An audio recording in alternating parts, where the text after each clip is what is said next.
Okay, as we are telling you now, we're going to go to the meat of the matter now. We tell you, say, we are continuing our program over the start last year, and even though the year is so done, we have to catch up quick. That's why we have to push in as much things as possible to soak in your brains. You understand? That you can understand certain things even wider and have a different and more conscious perspective, that when you're talking, you can talk with proper authority. You understand? This is a theological college of the cutting edge, right here on IRFM, Wednesdays, in Ocherios.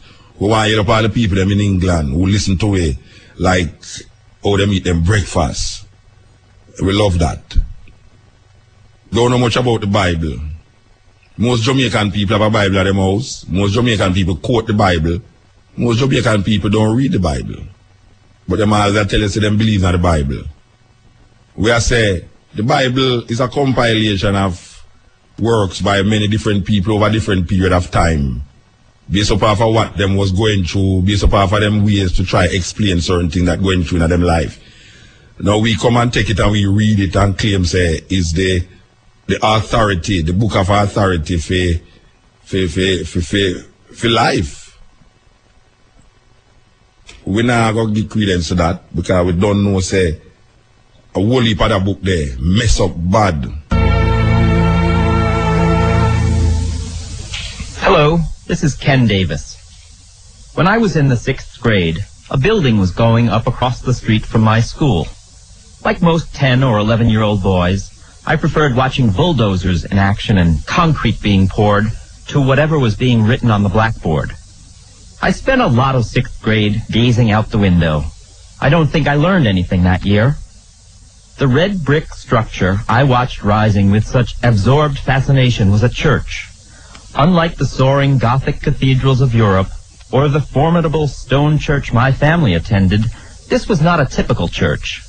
It was being built in the shape of a mighty boat. Presumably it was Noah's Ark.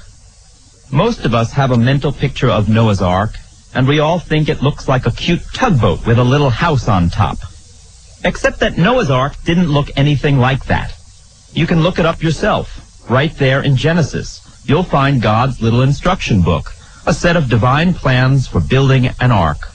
Unfortunately, like most directions that come with bicycles or appliances, these are a little sketchy, providing little more than the rough dimensions of 300 by 50 by 30 cubits, or roughly 450 feet long, 75 feet wide, and 45 feet high.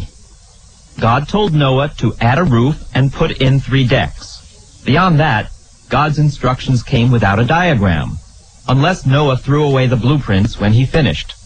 So we should count Noah putting this thing together in time to beat the rains as one of the first miracles. Many years after I gazed out that classroom window, I discovered that the original Hebrew word for ark literally meant box or chest in English. In other words, Noah's Ark actually looked like a big wooden crate, longer and wider than an American football field and taller than a 3-story building.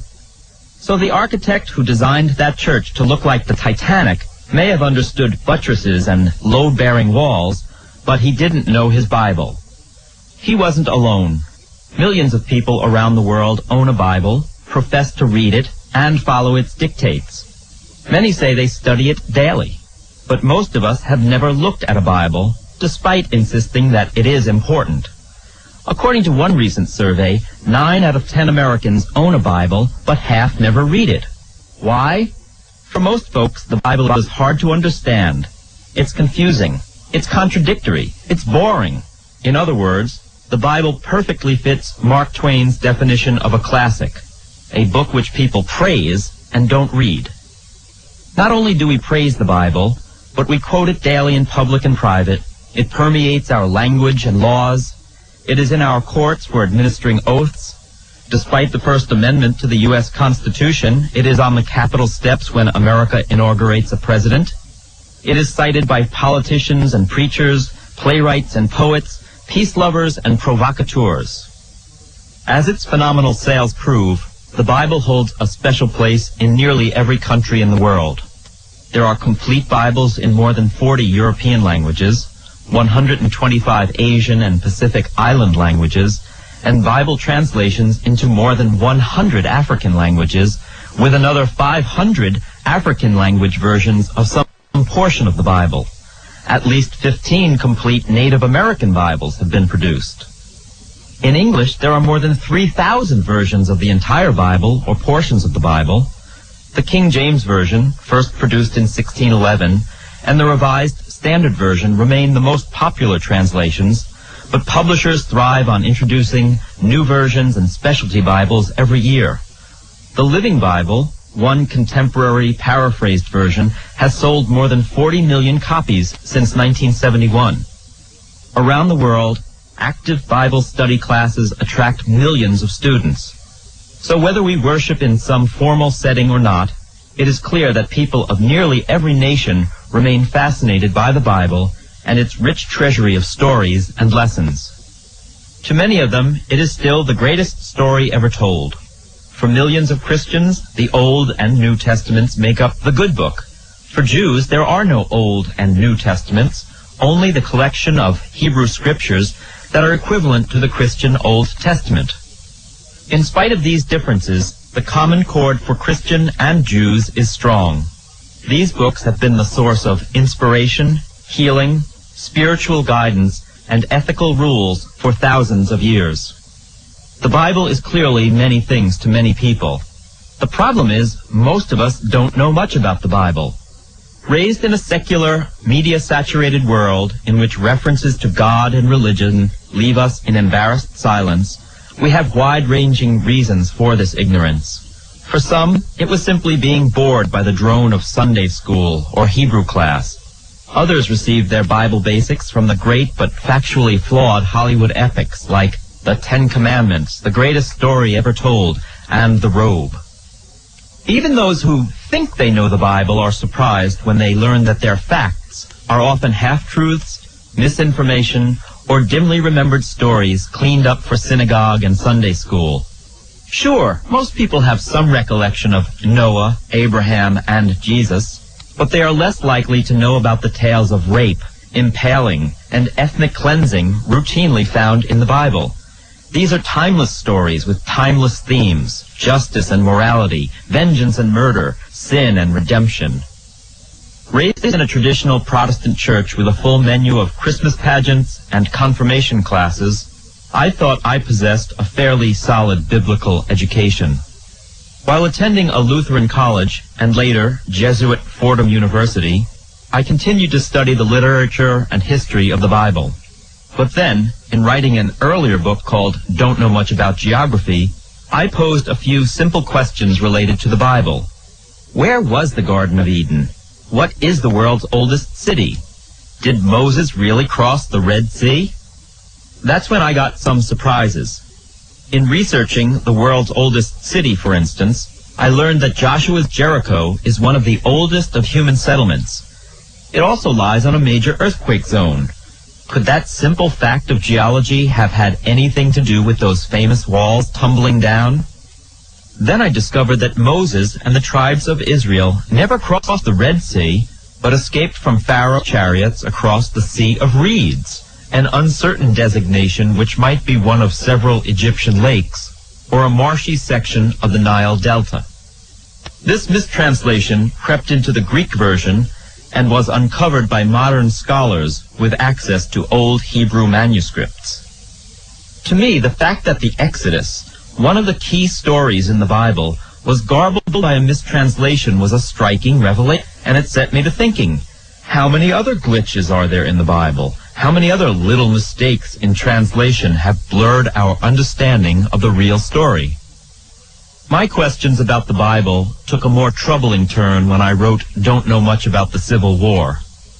I discovered that Christian abolitionists and defenders of slavery both turned to the Bible to support their positions. Slaveholders pointed to the existence of slavery in biblical times, as well as laws and biblical commands requiring slaves to be obedient to justify America's peculiar institution. Abolitionists cited Jewish laws for emancipating slaves and sheltering runaway slaves, New Testament verses that suggested freeing slaves, and Jesus' commandment to do unto others as you would have them do unto you. How how could the Bible be right for both of them? The moral quandary pitting slavery against abolition marked a turning point in American history. For the first time, doubt was cast on the Bible's authority. My own curiosity about these troubling questions of biblical authority and accuracy come at a time when new research and scholarship are challenging many accepted notions about the Bible. For instance, there have been startling discoveries drawn from the Dead Sea Scrolls, the ancient Hebrew Bible texts, unearthed 50 years ago in some caves in the desert near the Dead Sea.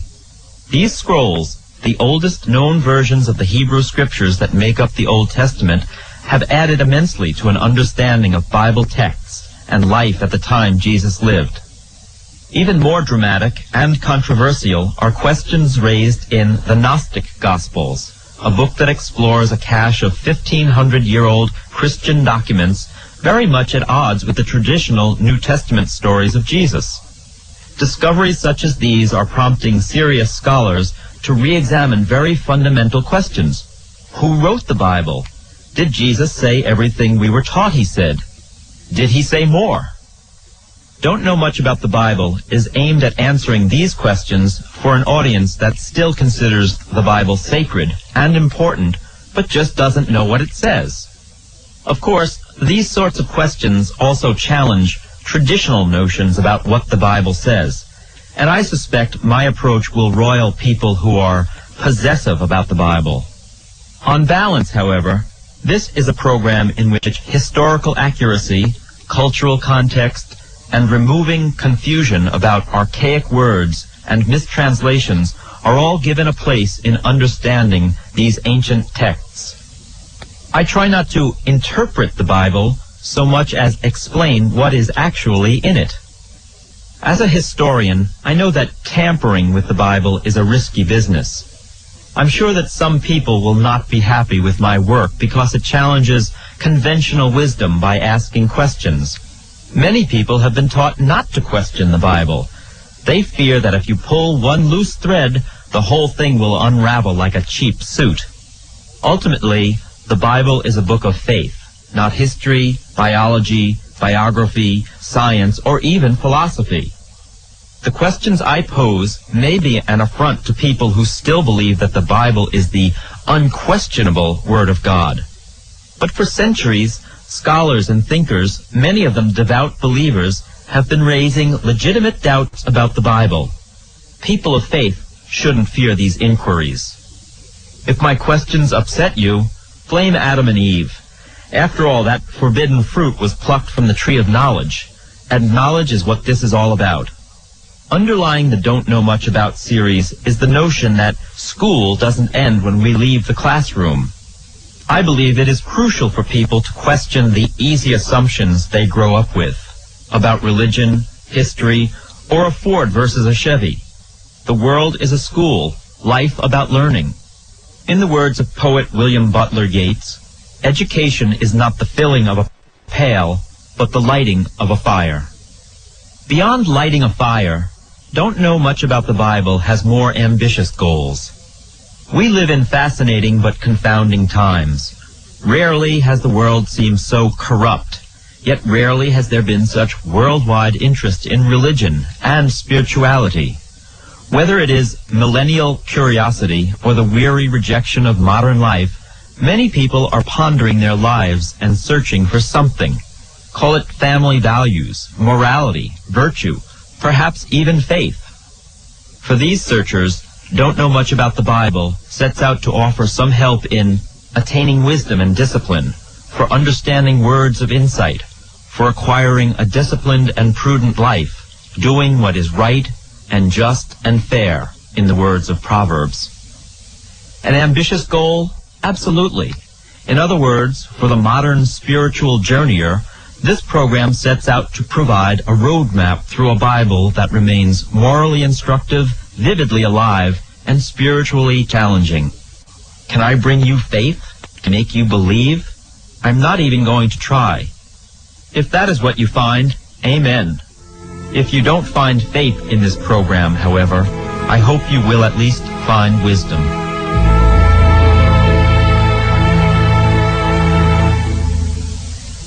What is the Bible?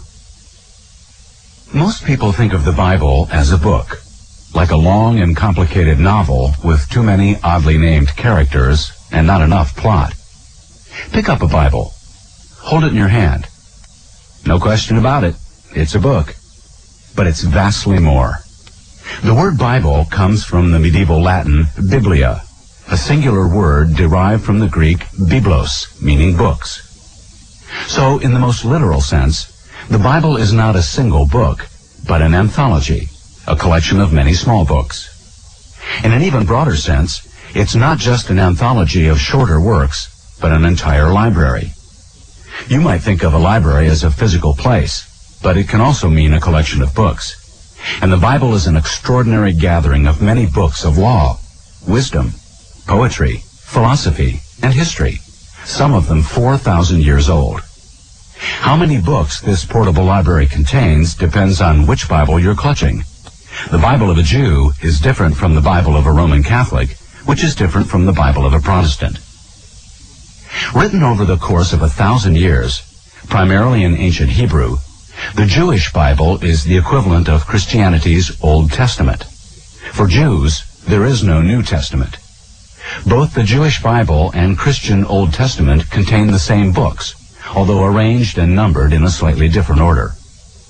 In Jewish traditions, their Bible is also called the Tanakh, an acronym of the Hebrew words Torah, for law or teaching, Nevim, for the prophets, and Ketuvim, for the writings.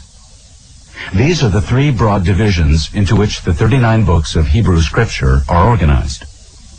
These 39 books lay out the law, traditions, and history of the Jewish people and their unique relationship with their God. Starting in the beginning, with the very creation of the heavens and earth, these 39 books follow the lives of the ancient founders of the Jewish faith, the patriarchs and the matriarchs, and recount the story of the people of ancient Israel in good times and bad.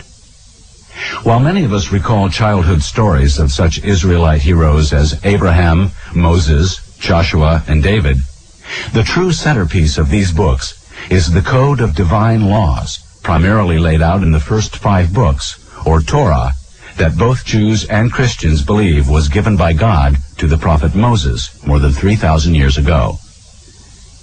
For Christians who worship the same one God of Judaism, this Old Testament is a significant part of their religion and traditions, but it is only part of the story, because their Bible also includes a second act, or sequel, which tells the story of Jesus, a man Christians believe was the Son of God. Its 27 additional books recount how most devout women established the Christian church just about 2,000 years. This quick literal answer question the Bible issue would comment that the Bible is the divinely inspired word of God, given to humankind through God's prophets. In other words, God dictated these Bible books word for word to men in his divine stenography pool. Centuries of research into the Bible present a far more complicated picture. The Bible is the culmination of an extended process, covered with centuries of inky human fingerprints, of storytelling, writing, cutting and pasting, translating and interpreting. That process began about 4,000 years ago and involved many writers working at different times, a fact that may still come as a distinct surprise to a good many readers. Are the Dead Sea Scrolls the original Bible? In the spring of 1947, while the British still controlled Palestine, Mohammed Ed-Dib was tending goats in the arid rocky hills near the northern Dead Sea shore. The Dead Sea is actually a salty lake in the middle of a desert, the lowest point on the face of the earth, and one of the hottest and least inviting landscapes in the world.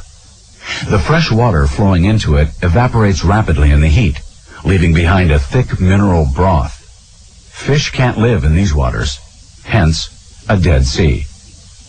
In the hills that surround the Dead Sea, the young goat herder dropped a stone into a cave and heard it hit something. Investigating further, he came across ancient clay pots filled with scrolls and scraps of old leather covered in mysterious writing. His accidental find was the beginning of one of the most momentous and controversial discoveries in history, that of the Dead Sea Scrolls. Muhammad's find launched a wider search of the surrounding area, generally called Qumran, approximately 10 miles south of Jericho, on a plateau overlooking the Dead Sea. After the initial discovery sent amateurs crawling all over these rocky hills, scurrying to find more scrolls, an orderly archaeological search of Qumran was eventually organized.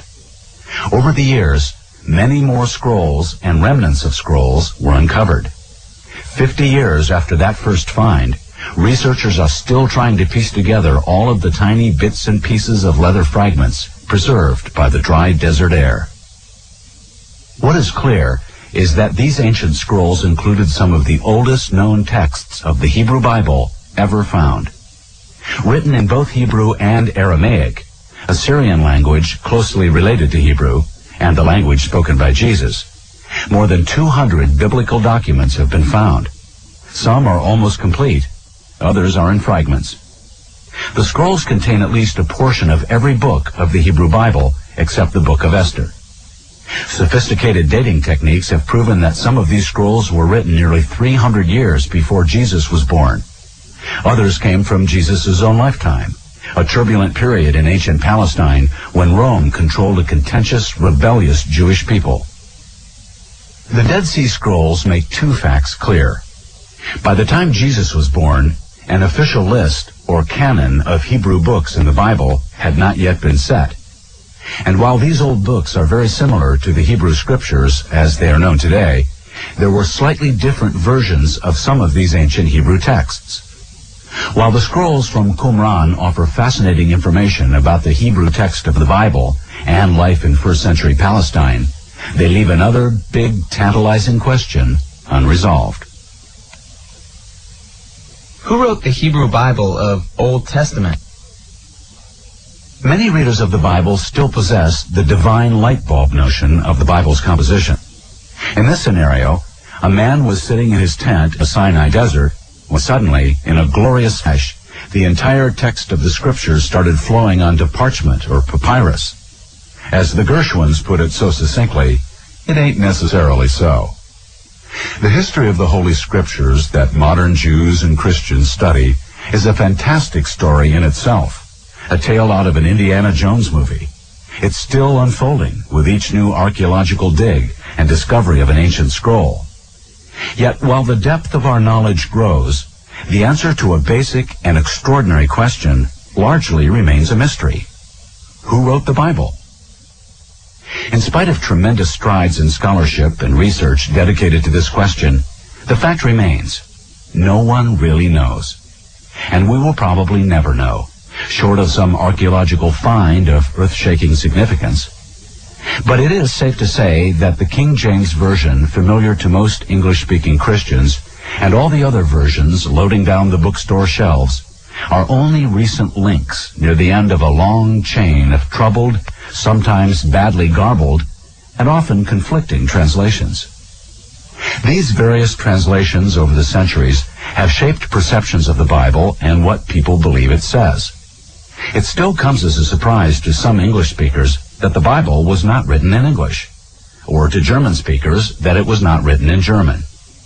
But research into ancient manuscripts, such as the Dead Sea Scrolls, and the discovery of other ancient libraries, have provided many more clues about the people who did write the Bible. First, researchers have learned that some of what appears in the most ancient sections of the Bible, including some of the stories in Genesis, was probably borrowed from other more ancient civilizations, particularly those of Egypt and Babylon. Various aspects of the laws that God gives to Moses in Exodus are similar to Babylonian laws known as the Code of Hammurabi, which is a few centuries older than the Bible. The story of the infant Moses set afloat in a basket is similar to the Mesopotamian legend of an ancient king Naaman. In other words, the authors of the Bible, like writers before and since, were not above liberal borrowing, or what modern writers call fair use. The beginning of the actual process of writing down on what Jews call the Tanakh and what Christians call the Old Testament, dates back more than 3,000 years to approximately 1000 BCE. BCE, or before the Common Era, replaces BC, before Christ, in the dating system scholars now prefer. The actual process of writing down the scriptures followed an oral tradition that goes back at least another 1,000 years. The oldest of the Hebrew scriptures are the first 5 books of the Bible: Genesis, Exodus, Leviticus, Numbers, and Deuteronomy. In Jewish tradition, these 5 are called the Torah, which means law or teaching. They are also known as both the 5 books of Moses and, in Greek, the Pt2, or 5 scrolls. Didn't Moses write the Torah? For centuries, Moses was accepted as the author of the 5 books of Torah. The Torah stated that Moses wrote down what he was told, so this was not simply a scholar's opinion, but an unquestioned matter of faith for both Jews and Christians. Some editions of the Bible still assert that Moses was the author of Genesis, and there are earnest believers who hold that as an article of faith. In the past, daring to question that fact took guts and more than a little chutzpah. When an 11th century scholar pointed out that a list of kings mentioned in the Torah lived long after Moses died, he was called Isaac the Blunderer, and his books were burned. Better his books burned than himself, Isaac undoubtedly mused. By the 17th century, as Europe entered the era of the Enlightenment, when rational thought and scientific observations were elevated over blind faith, other scholars began to question the authorship of Moses. A French priest who raised questions about Moses was arrested and forced to recant his views. In the grand tradition of the Roman Catholic Church, his writing was banned and burned. The official church resisted these questions about Moses for the same reason it always does: to ask questions raises doubts. But their power rested on unquestioning belief. Let some troublemakers start asking about Moses, and before you know it, they'll be asking why women can't be priests. What these generations of scholars all noted was that the books of Moses, in which the laws of God had been laid out, contained contradictions in time, place, and names that couldn't possibly belong in the time of Moses. Why were there duplicate versions of so many Bible stories? Versions that did not always agree. Why, for instance, does Genesis open with 2 different versions of the creation? Even more troubling, there were different names for God. If God had dictated these scriptures to Moses, why hadn't God used the same name all the time? And finally, how could Moses write, at the end of Deuteronomy, "Then Moses, the servant of the Lord, died there in the land of Moab at the Lord's command"? These and other troubling questions raised by the mystery of Moses just wouldn't go away. And as the Enlightenment and Protestant Reformation chipped away at the pervasive power of the Church of Rome, the questions were asked by more and more people. No longer could church leaders explain away the numerous differences in style or the contradictions and anachronisms contained in the Torah as the Word of God, take it or leave it. As generations of scholars pursued this mystery, it became clearer that Moses was not the book's author. They might be the books of Moses, but they were not the books by Moses. Equally important was the mounting evidence that the books attributed to Moses were composed at very different historical times. To many serious scholars, it seemed apparent that more than one author was at work. On many of these points, honest people still disagree. The difference is no one is being burned for heresy any longer. If not Moses, then who? Most scholars now agree that there were at least 4 or 5 main authors, or groups of authors, of the Hebrew Scriptures. They believe that they were composed over a long time, stretching from sometime around 1000 to 400 BCE. The idea that the Torah evolved from a combination of various sources is formally known as the documentary hypothesis. This thinking gained such weight that by 1943, even the Vatican, under Pope Pius XII, acknowledged it was time to solve these questions. Today, the idea is widely accepted and taught by leading religious schools, including the divinity schools at Harvard and Yale, the Union Theological Seminary, and both the Jewish Theological Seminary and the Hebrew Union College. The precise identity of who wrote these books is an unsolved and most likely an unsolvable mystery, barring an archaeological find of the most revolutionary sort. But the principal authors have been given names and are identified by 5 letters of the alphabet: J, E, D, P, and R. J is the oldest, most celebrated of these presumed authors. J is from the first letter of the German word Yahweh, the source of the word Jehovah, another mistranslation now written in English as Yahweh. The biblical writer, codenamed J, consistently calls the Israelite God Yahweh. J is the Hebrew Bible's best storyteller, more interesting, more humorous, and more human than the others. J's Yahweh interacts with man easily and directly. Close on J's heels is E, the Elohist, so called because this author used the word Elohim for God. Although some scholars have placed E before or even contemporary with J, most think E came later, perhaps between 850 and 800 BCE. Most agree also that E is a much less colorful writer than J, and that E's contribution begins with the story of Abraham in Genesis. The third Old Testament author is known as the Deuteronomist, who most likely worked between 700 and 600 BCE and was responsible for large portions of the book of Deuteronomy.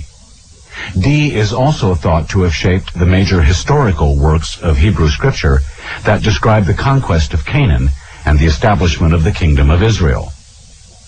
The texts credited to P, known as the priestly author, include some of the most familiar words in Western civilization, including "in the beginning," the creation account found in Genesis 1, and the first version of the Ten Commandments.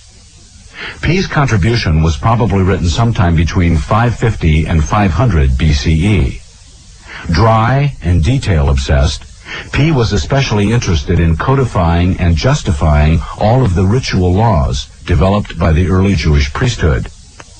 P might as well have been called L, because he is so concerned with the law, but he is also often as long-winded and tedious as a lawyer. In addition to these 4 writers, or groups of writers, there was probably another individual or group responsible for creating the Pentateuch, and some of the other early books of Israelite history as they now stand. In some respects, you are tuned to the Theological College of the University of the Cutting Edge, right here in Ocho Rios. Look here, this week in Rebel Salute. How you know, say, Black History Month coming up, there's a series of activities going to take place. Just tune into the Cutting Edge and it's taking place. We're there with you right through.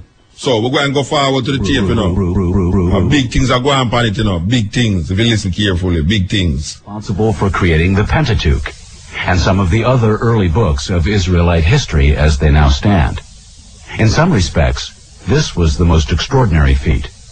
R was the redactor, or editor, who took the 4 existing strands and spliced them together, around 400 BCE. Like the others, R's identity is a mystery.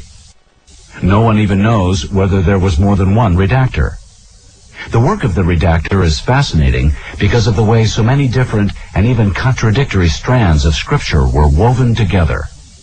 But it also raises a beguiling question. Were there any parts that are edited out of the picture? That is a mystery that remains in the realm of speculation. As for the other 34 books of the Hebrew Bible, the prophets and the writings, evidence of authorship is either shaky or a complete mystery. Many of the books show the handiwork of writers working at different times and in different historical circumstances. But it is safe to say that David didn't write all, or even most, of the Psalms of David.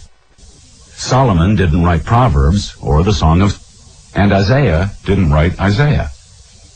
These books, again transmitted orally for generations, were not finally set down in something like their present form at 400 BCE, long after Moses and David. Some were not considered Holy Scripture for many more years. It was only around 90 CE that the Jewish rabbis closed the book they considered the official list of their Bible. CE, or Common Era, is the historical dating system which scholars now prefer over AD, or Anno Domini. Who were the children of Israel? Why is there no evidence outside the Bible that such crucial personalities as Abraham or Moses existed? Why didn't the Israelites think to make sure that they kept track of which mountain was Mount Sinai of the Ten Commandments? These are bothersome questions for any thinking reader of the Bible, but they point to another underlying issue. Most of us have no sense of the historical background of the Israelites and little idea as to who the people of the Hebrew actually were. This brings us to a basic fact. It is nearly impossible to understand the writing and meaning of the Bible without understanding the history of the people who wrote it, the ancient Israelites. Who were these people? The first Jews. Located on the eastern coast of the Mediterranean, the world of the Bible is a tiny area, but it was a natural bridge between three continents, Africa, Asia, Europe, as well as a natural beachhead for seafaring traders from the Mediterranean. And it was this geography that made the area such a collecting point for so many different groups who have had so much impact on history. Though small in area, this land the Bible called Canaan features an extraordinary diversity of climate and features. A gentle coastline slopes up to mountains and the vast deserts beyond. The Jordan River flows from the steep, snow-tipped mountains of Jordan into a beautiful freshwater lake, the Sea of Galilee, before plunging down to the Dead Sea.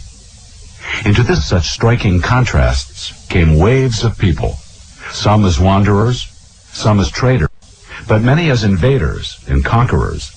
This was a blood-soaked piece of real estate, just as it continues to be today. Bracketing the land of Canaan were the two great superpowers of the ancient world. To the north and east was the land of Mesopotamia, the cradle of civilization that sprung up in the fertile plains between the Tigris and Euphrates rivers. At the extreme other end of the land was Egypt, home of a civilization that lasted for thousands of years. Wedged into a tiny strip of land between the sea and desert, Canaan served as bridge, buffer, and battleground between these ancient lands, whose emperors vied for control of the area for centuries. The land called in the Bible gradually grew to include both rural and urban people. A true melting pot, it was a land of herders, farmers, and traders. It was also a land of many god religions, although one group of Canaanite gods was most widely worshipped. The supreme god, the creator, called El, a word that figures prominently in Genesis, as evidenced in such names as Israel and Bethel. El's son was the storm god Baal, another name that appears prominently throughout ancient Israel's violent history. And among Baal's consorts were Astarte and Asherah, mythical female goddesses who must have been very alluring to the children of Israel. The followers of Moses and their descendants kept getting into trouble with their Yahweh God because they continued to worship these fertility goddesses instead of Yahweh. Since worshiping Baal and his goddesses probably meant having sex, or watching priests have sex, it was presumably more appealing to the masses than a religion that involved killing small animals and didn't allow women in the temple. This oversexed Canaan was the little piece of land that the Israelites said they had been promised by their God.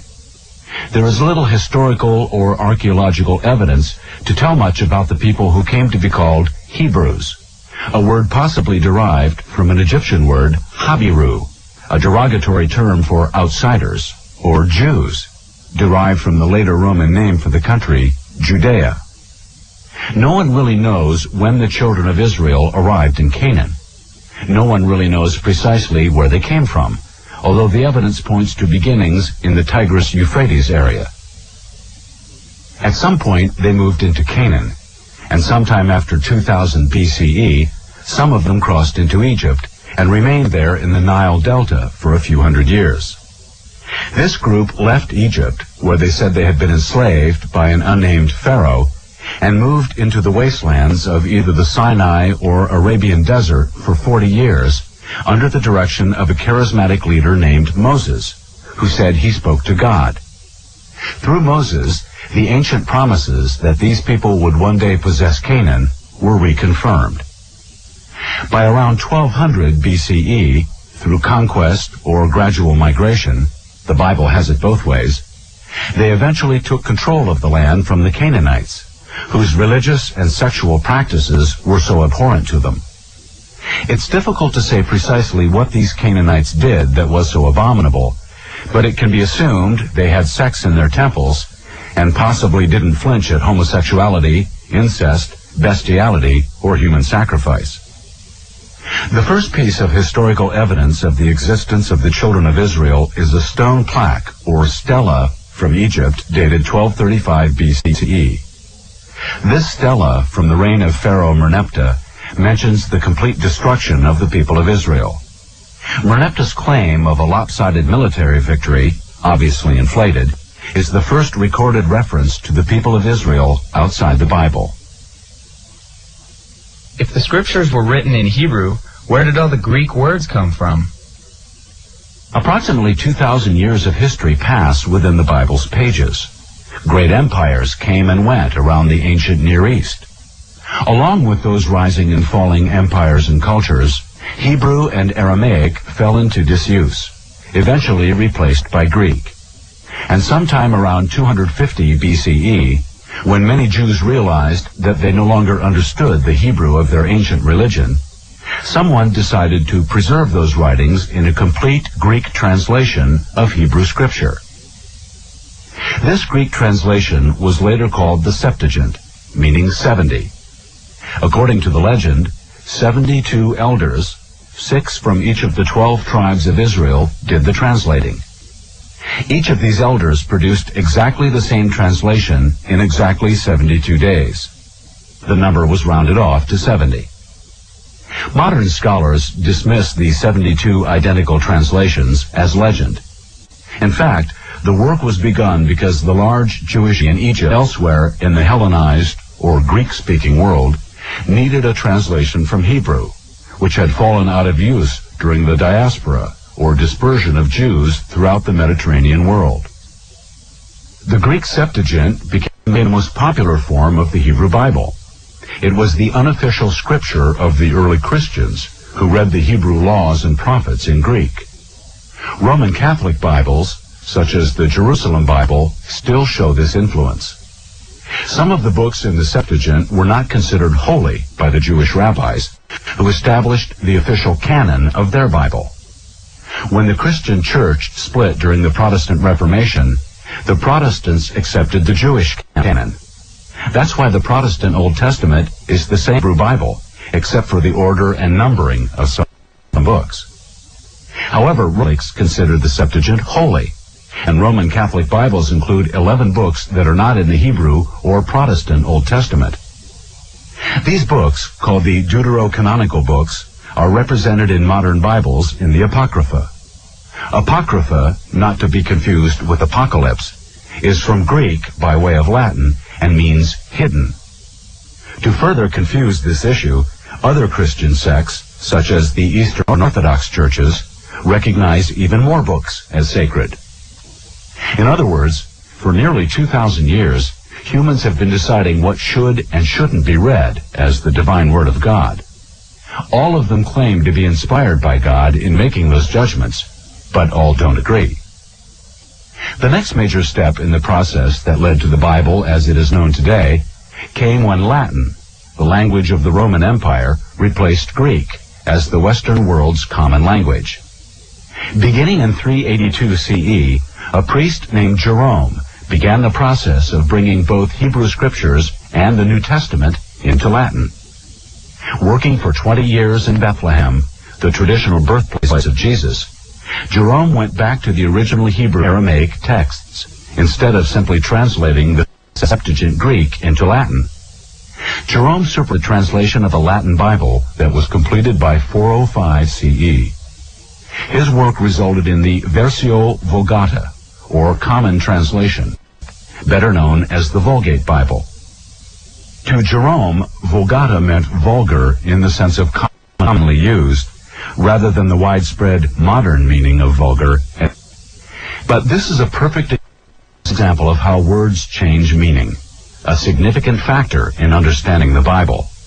Many words simply do not mean in the modern world what they meant in Jerome's Latin 1,500 years ago. Among Jerome's decisions was to retain the use of the name Jesus, which was how the first century Greek writers of the New Testament had translated the Hebrew name Joshua. Of course, only priests and a few wealthy, educated individuals could read the Word of God. During this era, the scriptures were still copied by hand in the famed illuminated manuscripts of the so-called Dark Ages. Of course, few people could afford to own such a book, and few ever saw one. Fewer still could read it. The Latin Mass became the predominant form of worship in Europe, but most people had no idea what was being said in church. The advent of Gutenberg's printing press in 1450 meant the Bible could be mechanically produced, but even then, only about 200 copies of the Gutenberg Bible were produced, and it was still in Latin. But in the early years of the movement that came to be called the Protestant Reformation, begun in Germany in 1517 by Martin Luther, a few daring souls attempted to translate Holy Scripture from the Hebrew, Greek, and Latin into commonly used German and English. Like the mythical Prometheus, punished for bringing fire to mankind, some of these rebels would pay for their crimes. Some died for their belief that the Bible was for all the people to read. Every stand-up comedian, speaker, or preacher, the best way to get an audience's attention is to tell a good story. If the story is funny, that's even better. A little sin and sex? Better still. That's why writers from Homer, Aesop, and the other, right through Shakespeare and up to modern Hollywood, have always dressed up their mess with great stories. That's one reason why the Bible is still around. It's full of great stories. And not just the simplistic virtue tales many of us remember from Sunday school. The Hebrew prophets often cloaked their messages in stories. And Jesus certainly relied upon parables and short stories to teach. But nowhere is the truth of the Bible being a great story more evident than in its opening book. Here is an account of the beginning of human civilization and God's unique relationship with humanity, reduced to a series of fascinating narratives. This mini-series is filled with all the cliffhanging action and humor that we expect from television or the movies. The stories are poignant, funny, compelling, and not a little troubling.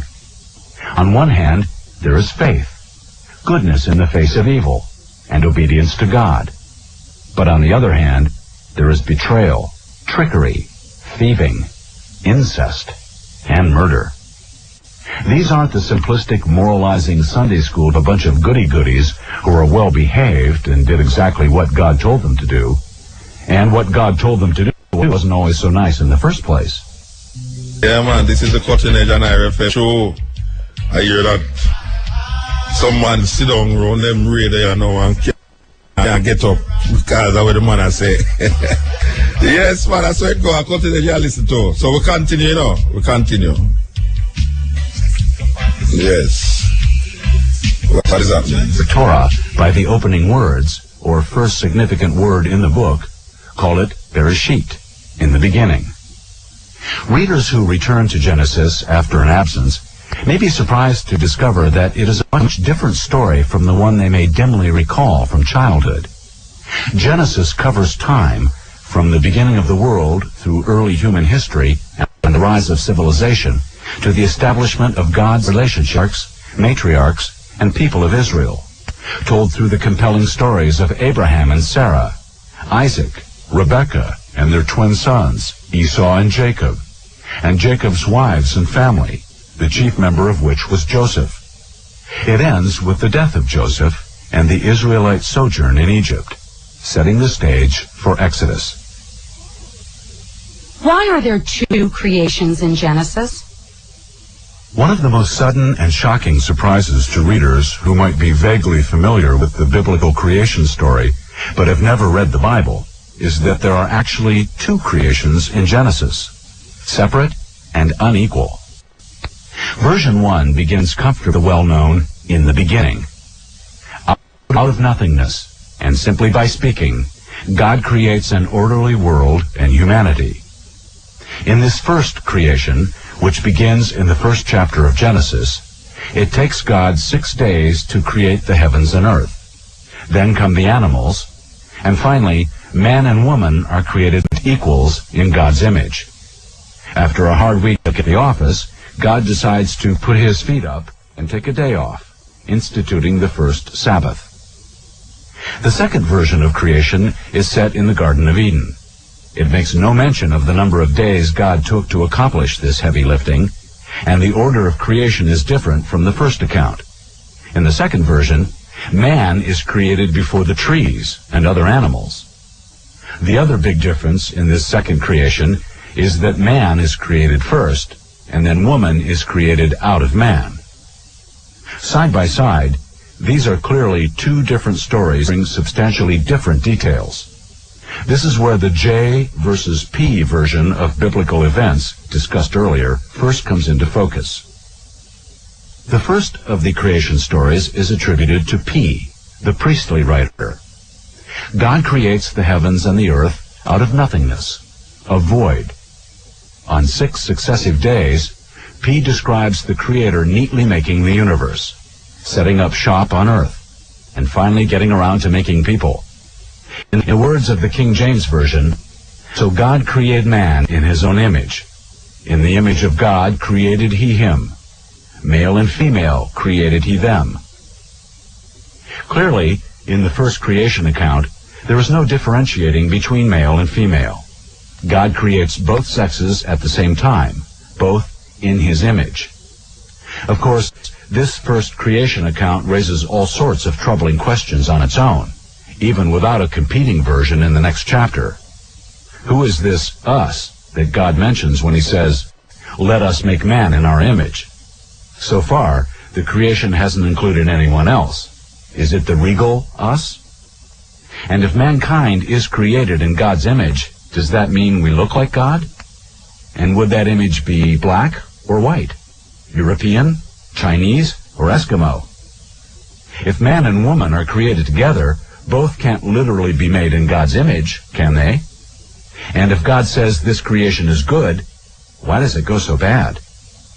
Of course, questions like these have puzzled philosophers and religious thinkers for centuries, filling libraries with discourses on the nature of God and creation. Certainly, those problems are vexing enough. But Genesis complicates matters, and the creation story is retold with significant changes. In this version, attributed to J, God creates earth and the heavens, and then makes Adam from the dust of the ground. He sets Adam down in Eden, where there are trees that are pleasing to the sight, as well as the tree of life and the tree of the knowledge of good and evil. After that, God makes the animals and birds to keep man company. Seeing that Adam is still lonely, God makes woman out of one of Adam's ribs. In this account, there is no mention of how many days this took, and when, or if, God rested. These stories were not entirely original. Both the first creation account, in which God speaks and the world is made, and the second creation account, starring Adam and Eve, share similarities to other creation myths of the ancient Near East. The myths of Mesopotamia, and the two great civilizations that bracketed the land of the Israelites, also celebrated the concept of a divine word. In other words, the ancient Israelites drew upon commonly held beliefs about the creation, ancient folklore that came from the lands and people that had the most impact on the ancient Near East. That basic fact will be repeated often throughout Genesis. The difference was that in Genesis, It was shaped into an account of a special ship between the Israelite God and humanity that had no precedent. Nature gods, whose behavior was more human than divine, were transformed by the Israelites into a personal God with a very clear and rigid moral code. This God was going to make these people his, but they had to toe a very sharp line of good behavior, or else. Much of the Hebrew scriptures will tell the story of what happens when the children of Israel don't keep up their end of the promise. Who was right, Genesis or Darwin? How do you balance a belief that the world was created by divine pronouncement a mere 6,000 years ago with scientific observations that modern humans walked 100 years ago and a galaxy was born 13 billion years ago? This is the war between science and faith. It's not simply some drawing room argument or a nice academic debate over sherry in an ivory tower. The question of science versus faith has spilled into classrooms and courtrooms over such major controversies as cloning, Christian Science, and creationism.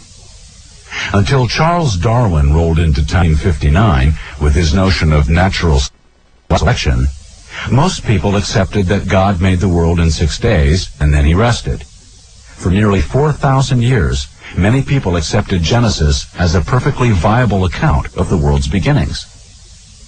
Then science turned into the skunk at the garden party. When Copernicus and Galileo suggested that the earth revolved around the sun, they were mocked, or worse. In 1616, Galileo was accused of heresy, placed under house arrest, and prohibited from further scientific inquiry. Then Darwin's Origin of Species proposed that man had evolved slowly, sharing common ancestry with the apes. Most of the religious world did not take kindly to this suggestion. It was one thing to discover that Galileo had been right about the solar system. It was another to accept that humankind was kissing cousin to the monkey. The challenge remains. More than a century after Darwin first proposed the ideas that formed the basis for modern evolutionary theory. Can science and religion coexist? Nowhere is that battle more clearly defined than in the question over the divine creation. As many creationists like to point out, evolution is just a theory. And that's true. In a purely scientific sense, all theories can only be disproven. But theories can also be supported by evidence. And the past 100 years have provided ample evidence to support and expand the scientific view, not only of human origins, but of the origin of the universe. Putting Genesis in a biology or genetics class, however, makes about as much sense as teaching the changing of water into wine, Jesus' first miracle, in a chemistry class. But that does not mean that scientific and religious theory cannot somehow be brought together. As science explores further and further past the known world, whether it means seeing 13 years into the universe's past, or using DNA strains to push humankind's origins back another million, science is ultimately left with more questions. The notion that the universe is all energy has forced scientists who deal in the astonishing world of quantum physics to look past their equations to a universal creative force. At the same time, to accept that the Bible is filled with poetry, allegory, teaching parables, and other stories doesn't alter the fundamental truth to be found in the Genesis accounts. As Pope John Paul II said when he gave support to Darwinian evolution, if the human body has its origin in living material which pre-exists it, the spiritual soul is immediately created by God. Of course, science can't speak of the creation or even existence of the soul. The soul can't be removed, weighed, and dissected as human organs can. Why not see the creation in Genesis as a magnificent metaphor for the Big Bang, an event that science acknowledges but does not yet fully understand? Viewing the opening words of Genesis as a poetic account of this cosmic instant of creation, when matter essentially burst out of energy, doesn't alter the essential truth of Genesis for those who believe it. Having made man out of the dust and brought him into existence with the breath of life, God places man in Eden, warning him not to eat from the tree of the knowledge of good and evil, threatening death if he does. Then God creates the rest of the animals to keep him company. The man names these animals, but still doesn't have a proper partner. God then causes the man to sleep and removes one of his ribs and forms woman. The man and woman are naked in the garden, unashamedly enjoying sex. Along comes the serpent, and the woman is convinced to eat from the forbidden tree. The serpent promises her that she will be like God, or gods, depending on the translation. The woman agrees, then gives the fruit to the man, and he eats. Their eyes now open to their nakedness, feel shame, and sow fig leaves in cloths, and try to hide from God. Out for a stroll, God finds them hiding, and asks who told them they were naked. The man quickly establishes the human tradition of finger-pointing by saying, "The woman whom you gave to be with me, and I ate." God is not happy. It is the first of several biblical in which you will wonder if this man thing was such a good idea after all. But starting from scratch, God gets, then he gets even. The serpent is cursed to crawl on his belly, and there will be permanent hostility between snakes and people. The woman will suffer the pain of childbirth and be ruled by her husband. We know a man wrote that. Instead of invoking the death sentence promised earlier, God curses the man to a life of hard work. Then the first couple gets kicked out of the garden.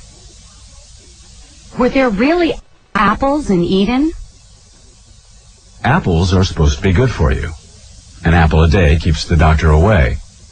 And what's more wholesome in America than apple pie? So how come apples got such a bad name in Genesis? Truth is, there was no apple in Eden. Genesis doesn't even mention forbidden fruit.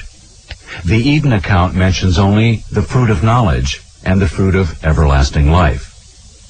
Some historians have suggested a number of likely suspects as the forbidden fruit, including apricots, pomegranates, or figs.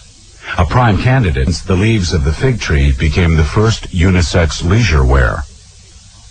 Fig trees also figure prominently in other spiritual tales, particularly that of the Buddha, who achieved enlightenment while sitting beneath a fig tree known as the Tree of Wisdom. This suggests that the fig may be more than just filling fruits. In other words, the image of Eve polishing up a nice red apple, fodder for great artists and political cartoonists throughout history, has no biblical basis. The apple wasn't connected to the Eden story until the European Middle Ages, when artists began to depict Eve with an apple, presumably as a way to give common people a familiar fruit. In eating from the tree, Adam and Eve acquire the capacity for rational and ethical judgments, one of the key ingredients in setting human beings apart from the rest of the animal world. If the first couple had obeyed God, it would have meant that humanity would have lived in peace, without wants, worry, or presumably violence. But what a boring paradise that might have been. A vegetarian paradise with no wants is like a life of eternal infancy, a paradise without science, art, and the sort of rational distinctions that have brought humanity to state. The biblical tale of the fall is similar to other legends that contrast humanity's sufferings with an earlier time of perfection, a lost paradise or golden age. The Greeks' Pandora, like Eve, is responsible for the misfortunes of mankind. She disobeyed the order not to open the box out of which all the troubles of the world flew. Like all such myths of a lost golden age, the biblical fall is an attempt to problems of evil and human suffering, and a symbol of how humans yearned for a better, but possibly unattainable world. Adam and Eve have two sons, Cain and Abel. Cain, the firstborn, was a farmer. Abel was the first shepherd. Both bring offerings to God, but God rejects Cain's offering of grain without explanation, preferring Abel's, which was the firstborn of his flock. Angry that God rejects his offering, Cain decides to take it out on Abel and kills his brother. God discovers this act when he asks Cain where is, and the famous, "Am I my brother's keeper?" reply is given. God curses him by making him a wanderer, the original fugitive, and marks him with an unspecified sign. This so-called mark of Cain is actually a protective sign from God that will prevent anyone from murdering Cain, who heads off to the land of Nod, east of Eden. It is not precisely clear why God gives the murderer this mark of divine protection. Perhaps God wants to reserve judgment on Cain for himself. After Cain leaves, Adam and Eve give birth to a third son, Seth. Where did Cain's wife come from? So we have Adam, Eve, and their sons, Cain and Abel. The story of Cain and Abel introduces many of the themes that will recur throughout Genesis and the Hebrew Scriptures. Of course, it marks the first murder. But there is also the first appearance of sibling rivalry and the enmity between brothers played throughout Genesis. The two characters also symbolically represent the farmer, Cain, or Abel. Tension between these groups was common throughout ancient times, so the story stands as a mythical explanation for the conflict between these two ancient callings, the true oldest professions. Cain goes off to the land of Nod, which means wandering, and finds an unnamed wife. Where did she come from? The scriptures contain no explanation for Cain's wife or the people Cain fears might murder him. One simplistic rationale, unsupported by the text, is that God kept creating more people after Adam and Eve. Is that Adam and Eve had more children, and they were all able to intermarry, as incest was not yet deemed out of bounds. This inconsistency is only one of many blows to the literal interpretation of the Bible. This is the chief argument for viewing the Genesis account as a mythical folk tale tracing the primeval beginnings of humanity, steeped in the ancient folklore of the Near East. Once married, Cain begins a family, and his firstborn son is named Enoch. Cain also builds a city called Enoch. This is a typical Genesis combination of place and personal names. The notion that Cain builds a city also contradicts the curse that Cain would always be a wanderer. He was actually the founder of the first city. Maybe God issued a parole. Genesis doesn't say. At this point in the narrative, two genealogies trace the descendants of Cain and his younger brother Seth, born after Abel's death. The Seth list, the more important of the two in that it leads to Noah, also contains specific and fantastic ages for each ancestor.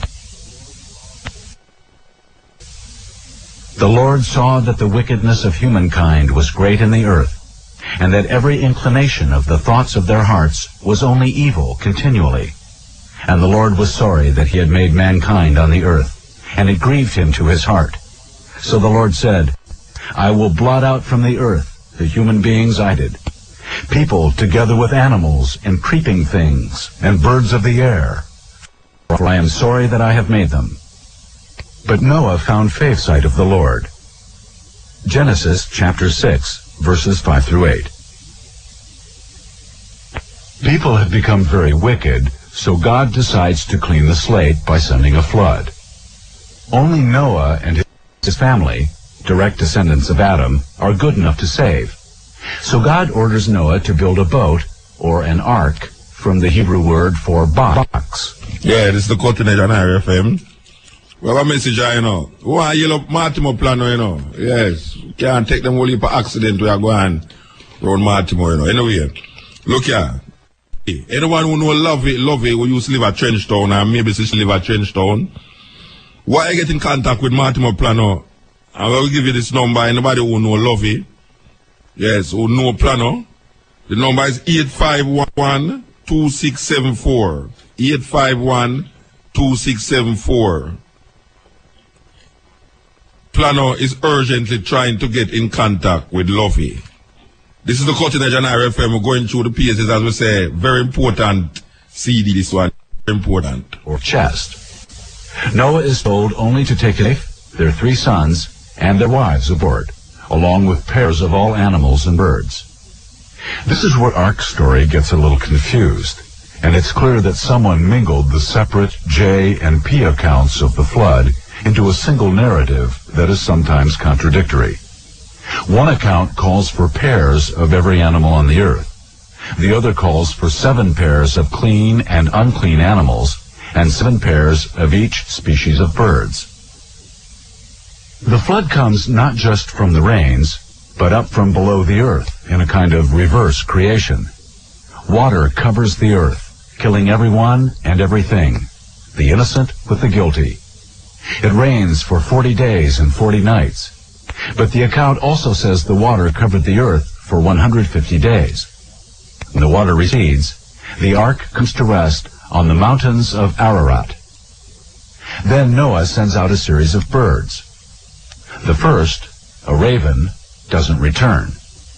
The second, a dove, returns, as there is nowhere to land. The dove is released again, and this time returns with an olive branch, indicating that the waters have begun to recede. The dove is sent out once more, and does not return. Finally, God simply tells Noah to go out of the ark, and to be fruitful and multiply on the earth. Noah and the missus and the kids then set out to repopulate the world. Noah takes time to make a burnt offering of the animals and birds he has just saved from destruction. Pleased by Noah's thought, God says, "I will never again curse the ground because of humankind, for the inclination of the human heart is evil from youth. Nor will I ever again destroy every living creature as I have done." As a sign of this covenant, or promise, God sets a bow in the sky, presumably a folkloric explanation for rainbows after a rain.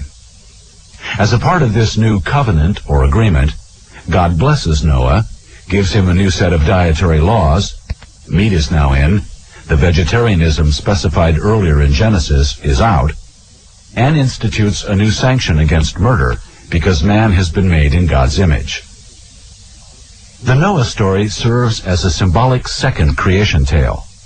God realizes his flaws and starts over.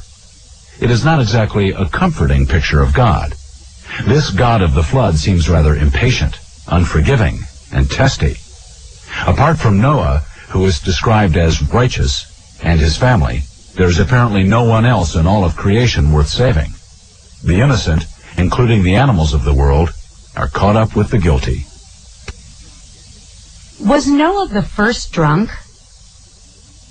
Things are not perfect in the new creation after Noah and the kids settle down, especially when the fruit of the vine makes its first biblical appearance. Noah becomes the first man to plant a vineyard, invents wine, and then discovers getting drunk. While Noah is lying in his tent, naked and drunk, his son Ham accidentally walks in and sees Dad in this state. He tells his brothers Shem and Japheth what he saw, and they discreetly cover their father without looking at him. When Noah discovers that Ham has seen him in his birthday suit, he isn't too happy. Without explaining why this is such a bad thing, Noah curses his son.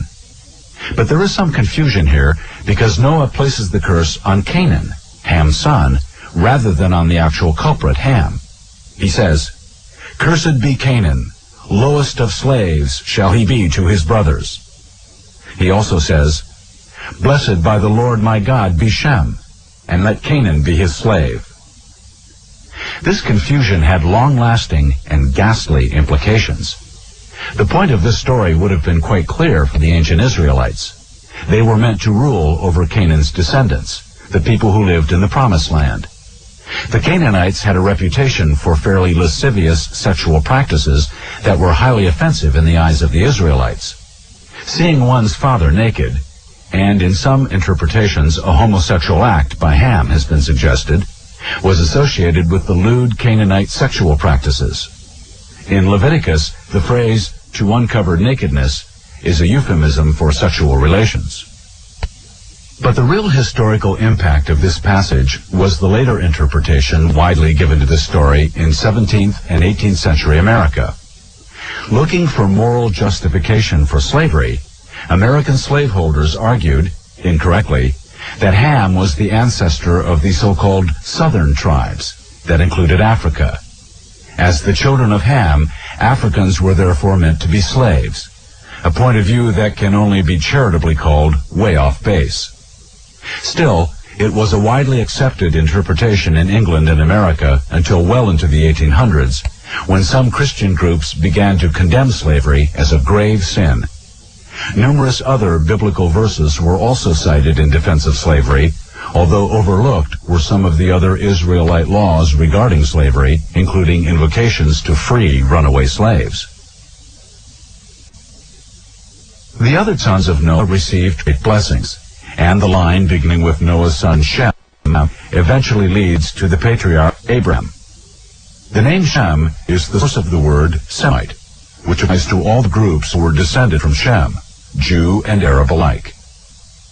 Born in a direct line from Noah, Abram, the son of Terah, was also directly descended from Adam. The founding patriarch of Jew and Arabs alike, Abram, whose name will later be changed back to Abraham, had a brother named Haran. Haran died, but had a son named Lot, who was Abram's nephew. Abram's wife was Sarai, who was also his half-sister. Terah took his son Abram, Sarai, and Lot to Haran. A little confusion here, because the place name is the same name of Abram's dead brother. Haran is the name of a city in Mesopotamia, in what is now modern Syria. While in Haran, Abram is instructed by God to go to nearby Canaan, a land that God promises to Abram and his descendants. In Canaan, Abram sets up 2 altars and invokes the name of the Lord. When a famine strikes, Abram goes to Egypt, where he is afraid that the Pharaoh will kill him in order to take his wife, Sarai, because she is so beautiful. To save his own life, Abram tells Sarai to pretend she is his sister. Sarai is taken into the Pharaoh's household as a concubine, and Abram prospers. But God sends a plague on the Pharaoh's house, and when the Pharaoh discovers Abram's deceit, he orders Abram to leave Egypt. Once back in Canaan, Abram and Lot decide to split up. Abram offers Lot the first choice of land, and Abram's nephew picks out a plain near the city of Sodom. Abram goes to the hill country of Canaan, where he is once more told by God, "I will make your offspring like the dust of the earth, so that if one can count the dust of the earth, your offspring also can be counted." Promised repeatedly that he will found a great nation, Abram is getting worried, and not any younger. When he considers making one of his household slaves his heir, his wife Sarai suggests he take her Egyptian slave, Hagar, as a concubine. Any child she bore would still be considered Sarai's. Clay tablets found in the Near East confirm that this would have been a completely acceptable idea in that time. But the story takes on a wonderful human quality when the barren Sarai becomes jealous of the pregnant Hagar and mistreats her. Hagar runs away into the wilderness, where God promises that her unborn child will also have many offspring. And she returns to Abram to bear his first son, Ishmael, which means God hears. Arabs trace their origin to the Ishmaelites, the Bedouin tribes of the southern wilderness. This is the ancient connection between Arab and Jew through Abraham. But God promises yet another son to the incredulous Abram, now 99 years old, and Sarai, who is 90. God tells Abram that he will now be called Abraham, which means ancestor of a multitude. God promises him all the land of Canaan, and asks him to keep the deal by circumcising every male in his tribe. Abraham agrees, and all the adult males, including 13-year-old Ishmael, are circumcised. The ritualistic removal of the male foreskin is not peculiar to the descendants of Abraham. It was practiced by many African, South American, and Middle Eastern people, including the Egyptians. Sarai laughs at the seemingly ridiculous notion that she will bear a son at her age. God also changes her name to Sarah. Later, Sarah gives birth to Isaac, a name that means he laughs. Isaac will become Abraham's heir. Hagar is once more forced to flee because of Sarah's jealousy, and again the promise is made that Ishmael will found a nation. Left in the wilderness without water, Hagar begs not to see her son die. An angel, an English word derived from the Greek word for messenger, appears to Hagar, and a well miraculously begins to flow. In that biblical hotspot, Sodom, where Abraham's nephew Lot has chosen to settle, once again, people have turned very bad. God looks down and doesn't like the scene. Evil is everywhere, especially in the form of unspecified sexual depravity, which is why certain sexual crimes are still gathered together under the catch-all term sodomy. Once again, God decides to do away with at least some of his most troublesome creations. Remember, God promised Noah that he would never again destroy everyone.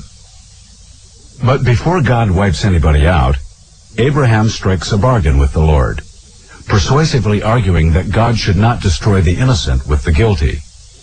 Abraham haggles with God, negotiating down from 50 righteous men to 45, then 40, then 30, then 20.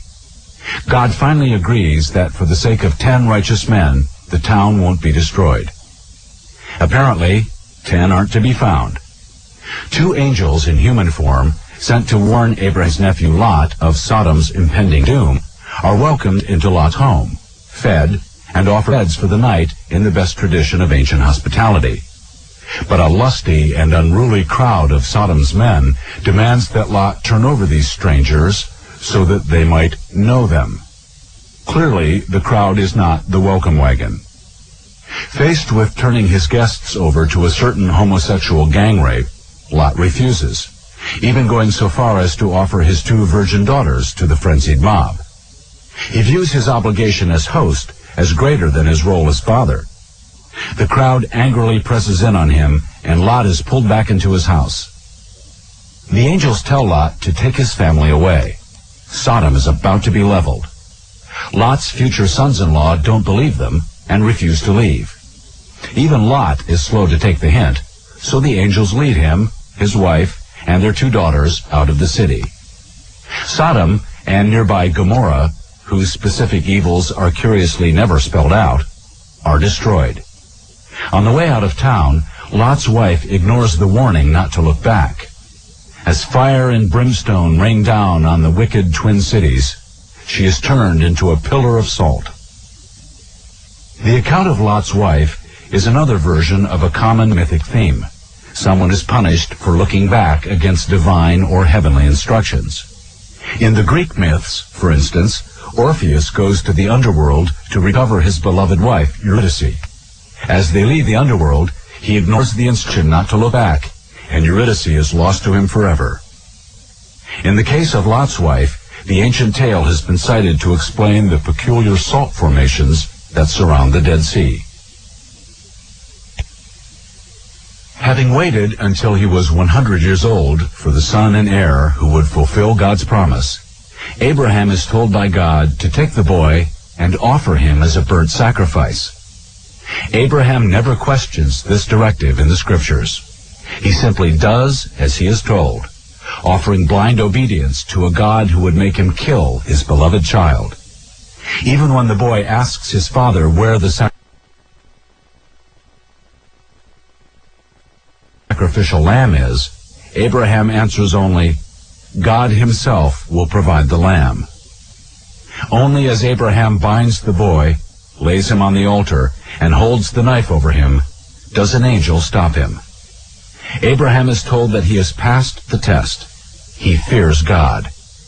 A ram is substituted for the young boy on the altar. Would Abraham really have done it?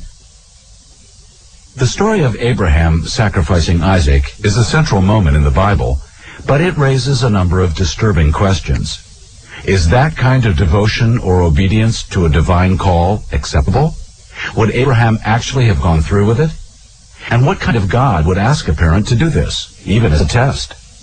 To many people, it has always seemed an unnecessarily cruel test of faith. There is nothing that Abraham does in the story to suggest that he had any second thoughts about this divine request. He doesn't make the same kinds of arguments for his own son that he made for the citizens of Sodom, complete strangers. Sarah is also silent in this episode. Did she try to stop her husband? Did she know what he was up to? All interesting questions, but they lie in the realm of speculation. Of course, whether this event actually happened is also purely speculation, just like the very existence of Abraham as a real person rather than a mythic character. Maybe this episode was another legend designed to demonstrate what unshakable faith means, and that God had done well in selecting Abraham to be the founder of the chosen people. But there's another angle to this story, not usually discussed in Sunday school. In some cults and religions of the ancient Near East, human sacrifice was still practiced at that time. In fact, Hebrew law even states that the firstborn offspring of humans and animals were to be offered to God. The aborted sacrifice of Isaac has been interpreted as a symbolic moment in which human sacrifice was rejected by God. Unfortunately, the practice didn't stop with Abraham. As the later history of ancient Israel shows, human sacrifice continued in Jerusalem for centuries. After Abraham's wife Sarah dies at age 127, he buries her in a cave in Hebron. Significantly, he purchases the burial land from the local people, the Hittites. And the verses elaborately explain the great measures Abraham took to stake a legal claim to this land. This is a crucial passage, one of the oldest recorded real estate deals, which is viewed as a legal confirmation of possession of land that had already been divinely promised. In other words, God's word is one thing, but a deed is better in court. Abraham also realizes that his son Isaac should have a wife, but does not want a woman of Canaan. One more dig at the Canaanites by the Genesis author. In one of the longest narratives in Genesis, Abraham sends a servant back to his homeland. At Nahor, near Haran, the servant encounters a beautiful girl at a well. Again, there is a confusion of place and personal names. Nahor is the name of a town, but it is also the name of another of Abraham's brothers. The girl draws water for him, and Abraham's servant treats this as a sign from God that this is the girl for Isaac. She is Rebekah, the daughter of Abraham's nephew, Bethuel.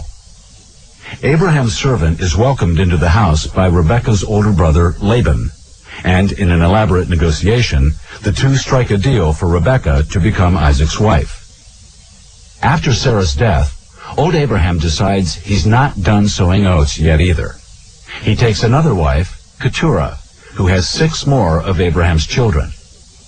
These are the ancestors of other Arabic tribes, including the Midianites, who later figure in the story of Moses. When Abraham finally dies, at age 175, he is buried alongside Sarah in the cave on the site he had purchased at Hebron. Another genealogy follows Abraham's death and traced the children of Ishmael, who also had 12 sons, who were later organized into 12 tribes. Like Abraham, Isaac is promised the land and many descendants. He is like Abraham in another respect too. Once again there is a famine, and God tells Isaac to go to the land of King Abimelech, with whom Abraham had an earlier dispute.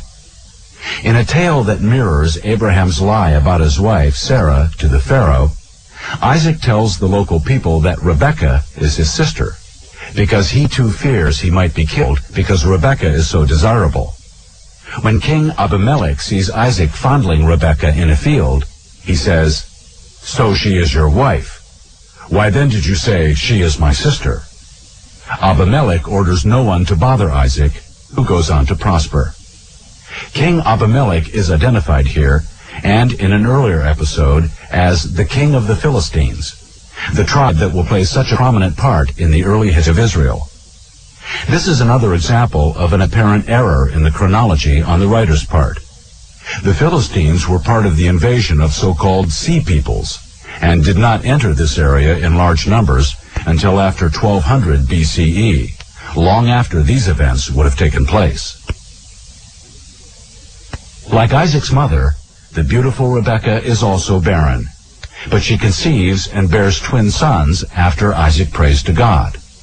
The firstborn is Esau. The second son, born gripping his older brother's heel, is Jacob. The common mythic theme of hostile twins is played out here as accounting for the two related tribes, the Israelites and the Edomites. Jacob, the younger, is a trickster, a classic mythic character, like Odysseus of Greek mythology. He becomes a shepherd and was favored by his mother.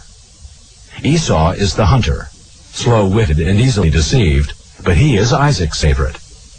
Jacob first gets Esau to sell his birthright as the firstborn son for a pot of stew. In a more serious deceit, Jacob is prompted by his mother to trick his father Isaac, who is losing his sight. Rebekah cooks Isaac's favorite meal, then covers Jacob with a kid skin so that he will seem to be as hairy as Esau. Jacob tricks his father into giving him the deathbed blessing usually bestowed on the firstborn son. When Esau finds out what Jacob has done, he pointedly asks his father for another blessing. Isaac tells Esau that he will live away from the fat of the land and shall live by the sword. His father also says Esau will serve his brother, but that one day he will break free. After receiving this mixed blessing, Esau still threatens to kill Jacob. What is Jacob's ladder? Fearful that Esau may still try to kill Jacob, Rebekah schemes to have her younger son sent somewhere out of harm's way. In a story that mirrors the search for Isaac's bride, Jacob also sets off for Haran to find a wife. The narrative follows Jacob on a long journey, like that of the Odyssey, although not quite as perilous. It is still another ancient poetic tradition, the hero's wandering search, filled with mystical happenings and extraordinary events, and his eventual return home. On the first night of his journey, Jacob uses a stone for a pillow and dreams of a ladder reaching up to heaven. On it, angels are going up and down. God then speaks to Jacob, renewing the promise of land and descendants made to Abraham and Isaac. When Jacob wakes, he takes the stone he had used for a pillow and pours oil on it to sanctify this place that he calls Bethel, or house of God, and promises that the Lord who spoke to him shall be his God. He also promises God, as Abraham had done, to tithe, or give 1/10 of all he receives. While artists of the Christian era usually depicted Jacob's ladder, immortalized in a widely sung hymn, as an actual ladder, the original word for ladder can also be translated as ramp or stairway. Long before Led Zeppelin, in other words, the Bible was doing Stairway to Heaven. Abraham's son Jacob wants a girl just like the girl that dear old dad got. So he too goes to Laban, Rebekah's brother, as Abraham's servant did. And he also meets a beautiful girl at the well. Unlike Abraham's servant, who carried a lavish treasure as a bride price, Jacob is broke. He promises to work for Uncle Laban for 7 years to pay for Rachel. The plot thickens through a series of tricks played by each of the actors in this drama, which must have been popular as it was told around the campfires over the ages. On the morning of the wedding, Laban has his older daughter, Leah, dressed as the bride, veiled to conceal her identity, and she marries Jacob. After discovering this ruse, Jacob insists that he still wants Rachel, and promises to serve Laban for another 7 years if he can have her too. Laban agrees, and now Jacob has 2 wives and another 7-year hitch to serve. But he manages to keep busy in that time, siring a flock of children, even though his beloved Rachel is barren. First, Leah produces 4 sons. The envious Rachel gives her slave, Bilhah, to Jacob, and Bilhah has 2 sons. Leah, who had stopped at 4, wants more sons. So she gives Jacob her maid, Zilpah. She too produces 2 sons. Leah isn't finished after all, and has another 2 sons and a daughter. Finally, Rachel's infertility is cured and she has 2 sons, although she dies in childbirth with her second son. Before very long, Jacob has a baker's dozen of children. How did Jacob become Israel?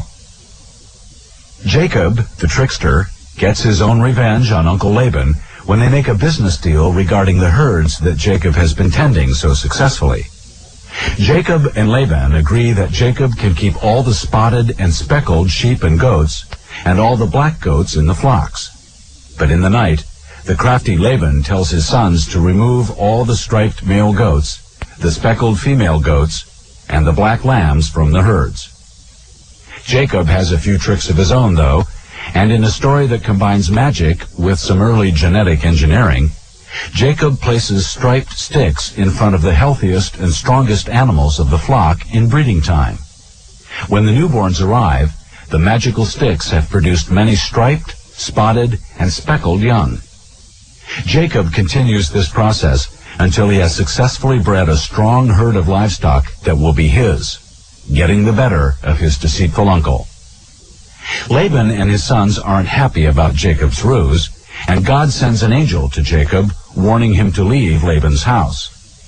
After 20 years of service to his uncle, Jacob sets off with his wives, children, and flocks, without telling Laban. Before leaving, Rachel steals her father's household gods, the small wooden or stone carved idols people kept around the house for good luck. Laban catches up to Jacob and his caravan and begins to search for anything Jacob might have stolen.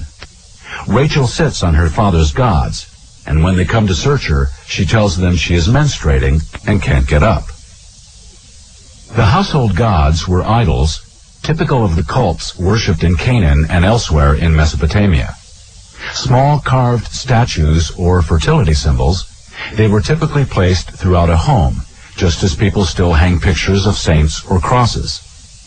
The episode in which the menstruating Rachel hides these idols would have been told by the Israelites with derisive mockery, as Rachel sat on the idols in her time of uncleanness. Yeah, this is the Cutting Edge and RFM coming through. You know, so over the years we focus on religious things, spiritual things on this program because we feel say that is one of the confusing issues in the minds of the Jamaican people for years, especially when it come on to them own faith, especially when it come on to the Christian faith in Jamaica. As the man say, most people have a Bible, most people don't read it. And our brother just called me a while ago and he might try to show me a thing and me ask him something else and he might say me I go around, you know. I mean, it's kind of ridiculous when we talk to certain people. This year me not gonna have no patience with certain reasons, you know. We are telling the truth. We don't have certain patience with certain reasons because them things I take up my time, more time. I take up my energy. You understand? But it was amazing about the Noah story. Cause, you know, I always go back to this Noah story. And I hear Mr. Chisholm try explain where a logic still. When I hear the program, when they have the brethren in the name, Fagan from up Blue Mountain there. I hear Mr. Chisholm try explain where the idea of the ark and the whole heap of animal them in it and, you know, clean out. They might try to show something in there, but isn't it amazing that before the ark, this God that them talk about in the Bible recommended a vegetarian diet for people. Then them come and wash the whole earth and kill everything. And then now Noah, who is supposed to be a vegetarian, this is reasoning here, because if we go even further back, if you remember Cain and Abel, you know, and Cain was the one who planted the ground, and Abel the one who was the hunter, the cattle, the one who deal with livestock then, and Cain was the one who deal with ground provision. But God accepted the sacrifice of the animals over the one who was planting the ground provisions. Now, isn't it amazing in this story that it's supposed to be history, which we still not accept as history on this program here, that Noah in this ark who is a vegetarian, with all him family, is vegetarian. And saving, I mean, this is so weird that Noah saved all of these animals in the ark. For how much days, how much months him in the ark. Save the animal them. And as him come out of the ark, him start kill off some of them for burn them as ark sacrifice to God. This is so amazing, man. You save the animal them from destruction. And as you come out of the ark, you start kill them off. For offer them up as a sacrifice to God. And Genesis 8 till you say, and God loved the scent of this dead flesh. I go up to him. Not I say, look at the Bible and you see, God loved the scent of dead flesh going up to him. So, at one stage, the animals are saved in the ark. And then as Noah come out of the ark, so, him start to burn the flesh.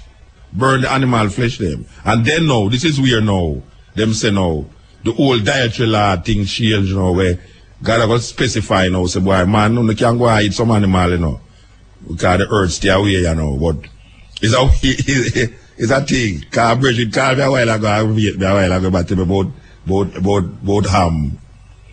But the man never know him, I say, because something about some foolishness, I've just never read. And that is the same thing. Anytime a man going to argue over something, he must be able to understand that him have to have knowledge of something that him going to argue about. You can't call or argue with somebody with no knowledge of something. How can you be calling me and argue with me about something? Let me tell you, say. So what in the thing that the man is saying that is wrong? And he has say, well, you will go check it out. No, but you can't say wrong if you can't substantiate say the man wrong still. With saying when I say, him interpretation. You know, it's just like I. And that is the reason why I and a whole heap of these people always catch up. And that is why now I hear Mr. Ian Boy and I say, him Christian people, them do have no intelligence, them can't think, them don't reason. You see, and that is what disgusts him. And I can't say it disgusts him. I mean, I can't hear it disgusts him. That here some people who defend the same thing with him. And anytime him bring them on him program, and them attack to people who is opposing, not only the people them, but opposing even his view, them can't stand up to no criticism and not serious, intelligent analysis of where them are defend. And the reason for that is because a whole heap of what them defending is either them don't have no knowledge of it, or what them defending cannot be substantiated by evidence and understanding of logical facts, reality. And that is what it is all about. That is why some people afraid for evil. Just looking at the book and question something where we hear a while ago, or where the last time we played the second part of it. A whole lot of people afraid to question these things. Scared, very scared. So we come to that and we are saying, we hope say it will allow the students are the ones who want to think, to really think and analyze certain things. Over the years we were taught without question. And then I have a next problem too. I have a next problem with a man. I have a problem with Christians who are tell me say, because the thing in the Bible, you can't question it. And I have a problem with Rasta who are tell me say, because Haile Selassie say something, you can't analyze it. You have to just accept it. Watch a man, we have intelligence with human being. I have a serious problem with any Rasta who come tell me say, boy, Haile Selassie say that, you know, so what you say? You question it? Then wait there. Because I am Rasta, I mustn't be able to analyze logically, intelligently what Haile Selassie says. And because I say Haile Selassie now, it's the same thing the Christian have upon the people them with the Bible. That them say God write the Bible, so you can't question it. And anybody who question the Bible, you know, this and this and this and that. The same thing. I see some Rasta bring off for me and now, and some Rasta bring off for one. That Haile Selassie say something. Him not analyzing what context did Haile Selassie say, who he must say it to, and why him saying it at the time when he must say it. Because there's enough information now that is presented to I and I that wasn't in the time of a whole heap of the things that Haile Selassie say that need to be updated. So when a man come tell you now, say, boy, because he's a Rasta and Haile Selassie say that, there's no way now you can look into it. But just accept it. After me no puppet. And that is not downgrading or degrading the Rastafari idea and concept of Haile Selassie. It is just meaning that you are using your intelligence as a normal human being to evaluate what was said. And that goes for anyone. And I would not recommend any youth right now. Because a whole heap of youth right now, as a Rasta. And a whole heap of elders tell them certain things. And them afraid them can't come out of the grip of that elder talk. Because him look on the elder as a person who knows certain things. And when the elder quote certain things and tell us, boy, I listen to fly upon lightning bolts and all these things. Him can't go in and head cup and say, boy, right, them a question him say, boy, right now, that man has did a long time, and them not go question that. It's crazy. It's crazy. And I will not bow to that understanding of Rastafari. And I will not recommend any youth and starting out with my daughter them. And I hope them not bring, well, my daughter them now bring up for them people. I hope them don't, I starting out with my daughter them to say, look, man, don't make no man come tell you, say, there's nothing in earth that you cannot question. There's certain things in earth that you can't question. Everything can be questioned, no matter who or what it come from. If you don't understand something, you have to question it. If it is said, and you don't see through what it is said, and you have another reasoning and understanding about what is said, you need to present that understanding and that reasoning, no matter who say it, no matter what say it. So no guy, no come round the corner now, to come catch me at the same thing where me I run from. When a man tell me about the boy, from it in the Bible, I saw. When we come understand now, say, there's a lot of things that is said in the Bible that need to be questioned. And it need to be understood a different way too. Not only question, but it need to be understood a different way. We have to understand from which part, from whence cometh the reasoning. Why was it said? When was it said? What was happening in the period of time when it was said? And who said it? Very important, who said it. So we can't run from one slave mentality and come to the next slave mentality right now. Haile Selassie said this. Therefore what? So if Haile Selassie said the thing now, what that means? It means that I cannot look into it. Watch a man. If my father says something to me and I don't understand it, Rasta, me will question it. And me will show him points and understanding about the thing. Because right now, there's a lot of things that young people know right now. In how much year old them is. You have 20-year-old youth. We know things right now where your grandmother at 100-year-old, in a fear 100 years, she'll never know that. And you have youth right now. We're not talking about experience, we're talking about knowings.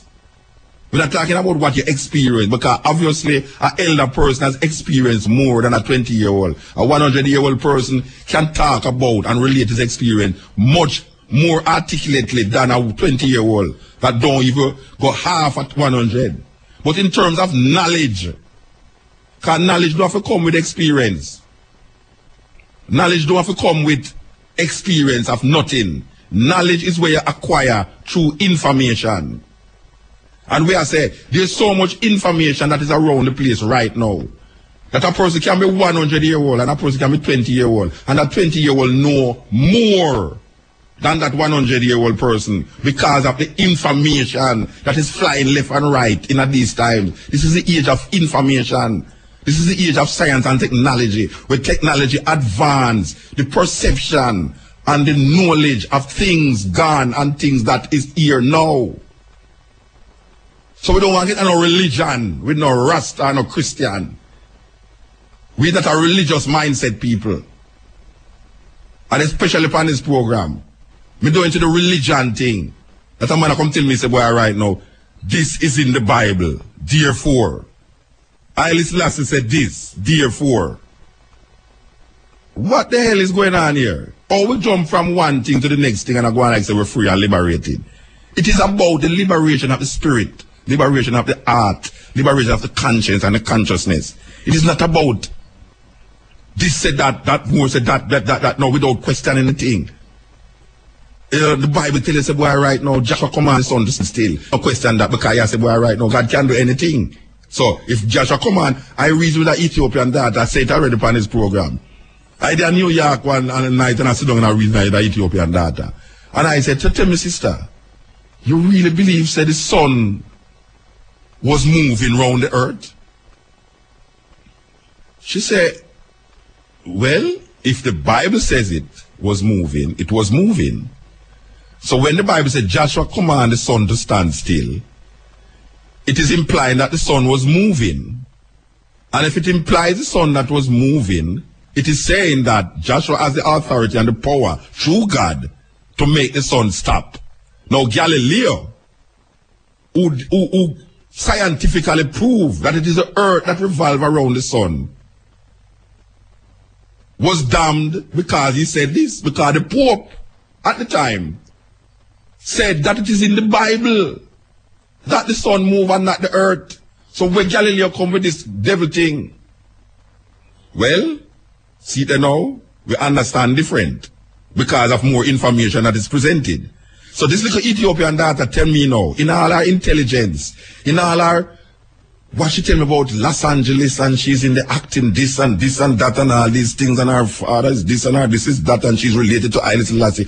In all of what she tell me now, she say, and this is what she say end up with, she say, look here, in those days, if the Bible in those days say, God, Joshua commanded his son to stand still through the power of God. Therefore, in those days, it was moving. That is fair conclusion. No. How can I be a well-thinking person who can deduct consciously what is happening and come to a conclusion like that? Because it is in the Bible. And most Jamaican people, most black people get caught with that thinking. So when the Bible tells us, boy, right now, Adam and Eve, snake attack, you know, the snake, I want to know what the snake did. The snake used to upright, but when God cursed the snake, now the snake start crawl upon the belly. You know, all these stories. A man feed 5,000 people with how much barley loaf and 3 fish and all these things. And people say, it must be that because it's in the Bible. So them tell you about this God named Yahweh, Eldonai, Elohim, all of these names that them give, these titles of some entity that is outside of themselves. And then come and say the entity inside. One time them tell you the entity outside, or they tell you, because they realize it's madness, they tell you, no, it's inside of you. And then you have to accept the inside. Look here, man. Look here, man. We have to face this reality. It's just a pity that sometimes, like for even them tape, you know, we have play like Jamaican people have this thing where, like when I talk to them now, it's like a madman that, you know, Mutabaruka, a mad boy. We say a white man come and tell him the same thing, it have more validity. What a judgment. What a judgment. That I can't sit down and tell you the same thing where a white man I tell you. But because the white man come in a coat and tie and suit, film argument more legitimate and my own more outrageous. Because he's a Rasta man who walk barefoot and flash blacks and attack certain language and certain way. It just sounds stupid. But the same man come in a coat and tie. It's the same thing I go on in Jamaica. The same thing I go on in Jamaica. I wanted to see a man dirty and tattered on the road. I run across the next part of the road. A man come with a coat and tie, you know, I run from him. And the same coat and tie man going at the bank, go write a bounce check and fraudulent to get money out of the bank and rob poor people because I'm having a coat and tie. So we lose that thinking. Because now we play this and we are say, whole heap of youth right now sit down and analyze it. Because the last time we do this, whole heap of youth sit down and analyze it. Whole heap of ones come on me yard and, you know, CD, them want a CD, them go to them college and where and all these things. So it's not an exercise of, you know, just playing it. It's an exercise of increasing your knowledge base so that you will be best able to become either a better person in what you believe in, or you analyze and realize that what you believe in has no substantial basis of truth or reality, and it's just through faith why you believe this thing. And that's all the Bible is about. The Bible is about faith.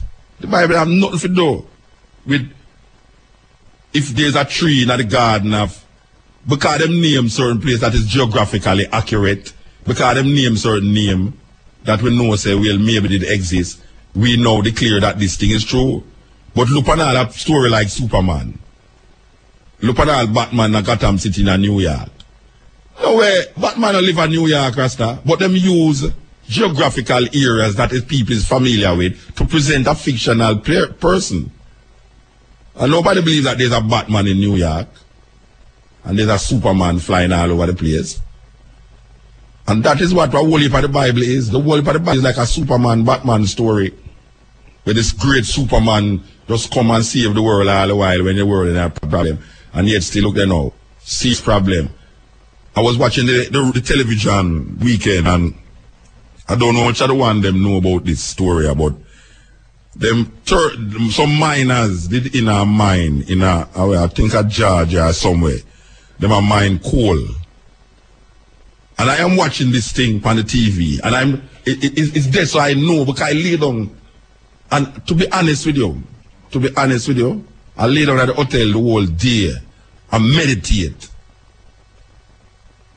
on the whole thing that I see on the TV. And I go, and for those of you who never hear this news, some miners go down in that thing, and couple days them down there, nobody don't know how them can come out. So them are going to send some people down there now to find the miners. Alright.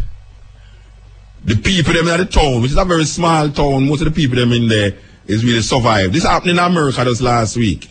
The people them survive after mining, you know, it's a nice town, the people them go to church, they behave nice, and them is Christian mining and thing. So the people them gather in the church, hundreds of people gather in the church, a whole heap of cameraman go down there.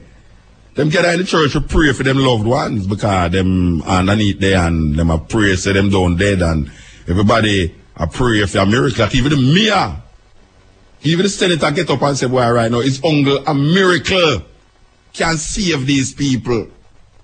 It's only a miracle can save these people. These 12 miners are 13 of them in the mine. Because when them look now, them say carbon monoxide and all these things in the air, and the amount of that carbon in the air is too much for any life, support any life down there. And them down there so long without any air, oxygen have gone and all that thing there. So the people in the church are pray. The people them on the TV on CNN are pray. And they bring all these experts to tell you now, say this and this and that and that. Alright. Bam. A news come. One man dead. One of the miners them dead. I want the people them listen to this story, I know. Because people go and twist around and turn around stories all the while to suit them own faith and them own thinking. The people them a pray to help the ones them under there. Through faith, them hope say, God go and listen to the prayers and save the miners. One of the miner them dead. According to where the news come out, say one dead. The woman who is the wife of the miner who dead, you know, start to cry. She still a prayer and I say, well, boy, no, she don't know so it go. Alright, news come out now, say the 12 miner them alive. Rest no. It's like Mardi Gras in the town, man. When them hear say the 12 miners them alive, it's like the people them that if you ever see them on the TV in a Rasta, it's like them prayer answered. Them prayer answered. God work a miracle. For how much days now the miner them inside of that mine of that cave there, and the 12 of them alive. Rasta no. We could do man come on the TV. We want to, this is breaking news. We have just learned that the 12 miners are alive. And the man on the TV I said, wow. And you know the mayor said that this was a miracle. And it seemed that if this is really a miracle. And the people them in the town, hundreds of people start to glad and laugh and jubilation and things. Rasta no, 3 hours after, on the same television, the same news, 3 hours after the news say the 12 miners them dead, them wasn't alive. No, can you imagine? 3 hours before, the whole town, as a matter of fact, the whole America was in jubilance that these 12 milers was alive. 3 hours after, the news say the 12 miners is dead and 1 miner saved. One of the miner them get saved. Now, going back to this thing, tell me, people of Jamaica who's listening to me right now, the persons who was praying to God to save the miners, when they heard that the miners was alive, they started to say that God work.